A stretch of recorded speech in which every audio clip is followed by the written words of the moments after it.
तर नमस्कार, परत एकदा स्वागत आहे माझ्या व्हिडिओमध्ये तुमचं सगळ्यांचं. तर व्हिडिओ थोडे लेटच येत आहेत. मी रोज काही व्हिडिओ टाकत नाही आहे आणि म्हणल्याप्रमाणे की जे व्हिडिओ मी केले थोडे शूट केलेले आहेत तर थोडं कन्फ्युजन होतं आहे. आणि काय होतं की म्हणजे मला कळतच नाही की कोणता व्हिडिओ कुठं शूट केला आहे काय वगैरे. तर असो इथं ना म्हणजे सगळे स्विमिंग वगैरे करत होते. ते काही जसं की मी व्हिडिओमध्ये शूट नाही केलेलं. सगळे म्हणजे आम्ही सोबत जे होतो ते, आणि मी काय स्विमिंग वगैरे करणार नव्हती किंवा नाही का, म्हणजे मी आजारी असल्यामुळे किंवा पाण्यामुळं नव्हती करणार आहे.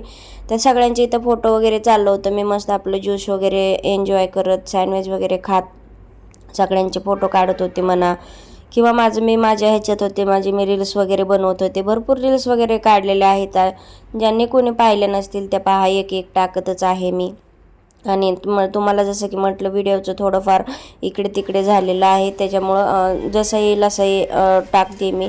आणि इथे नंतर आम्ही बाहेर जाण्यासाठी, म्हणजे ते दुपारचं शूट होतं म्हणा सुरुवातीला, आणि इथं नंतर संध्याकाळच्या वेळेस आम्ही बाहेर चालल्याच्या नंतरचं थोडं शूट घेतलं होतं. बहुतेक त्या ब्लॉगमध्ये पण थोडं आलेलं असावं, म्हणजे लास्टच्या भागात आलेला असावा.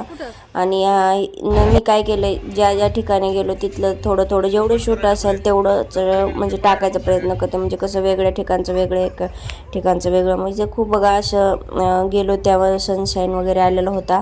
पण ज्या दिवशी आम्ही हे गेलो म्हणजे आणि लगेच म्हणजे लवकरच अंधार वगैरे पडला होता. तर सगळ्यांचं चाललेलं होतं थोडंफार फोटो वगैरे, म्हणजे सगळीकडे इकडे तिकडे फिरलो बीचवर, म्हणजे तिथे गेलो होतो, तिथं जिकडे डान्स वगैरे करतात तिकडे गेलो होतो. आणि मिस्टरांना तर मी व्हिडिओमध्ये घेऊ शकते की, पण ते पण तुम्हाला माहिती आहे की जसे की ह्याच्या आधी पण म्हणजे व्हिडिओमध्ये यायला लाजतात वगैरे. तर जेवढं होईल एवढं मिस्टरांना घेतलेलंच आहे प्रत्येक व्हिडिओमध्ये. आता पुढचे ब्लॉग येतील ते एक ते दोन भाग होतील. त्याच्यामुळं काय म्हणायचे समजत नाही आहे जास्त मला. तर खूप छान येतील, म्हणजे जे एक दोन अजून भाग येतील गोव्यामधल्या शेनचे, तर खूप छान ब्लॉग येतील. म्हणजे प्रत्येकानं पाहिलेलंच आहे, पण मी एक माझी आठवण म्हणूनही टाकत आहे, आणि माझं व्हिडिओचं रुटीन आहे म्हणूनही टाकत आहे ब्लॉग, म्हणजे नाही का, जे मी शूट केलेलं आहे, जसं जमेल असं केलेलं आहे आणि जसं जमेल असंच टाकलेलं आहे. तर हा थोडासा छोटासाच व्हिडिओ आहे. तर ह्याच्यानंतरचा जो व्हिडिओ येईल तो खूप छान आहे. म्हणजे पूर्ण आम्ही गोव्या असं म्हणजे पूर्ण तिकडं फिरलेलो आहे. म्हणजे मला ठिकाणाची नावं नाहीत माहिती, पण खूप असं गाडीवर फिरलेलो आहे आम्ही, टू व्हीलरवर फिरलेलो आहे. त्याच्यामुळे खूप मजा आलेली आहे. आणि मी ते सगळं शूट केलेलं आहे. खूप झाडी वगैरे ते बघायला विसरू नका, लवकरच येईल तो.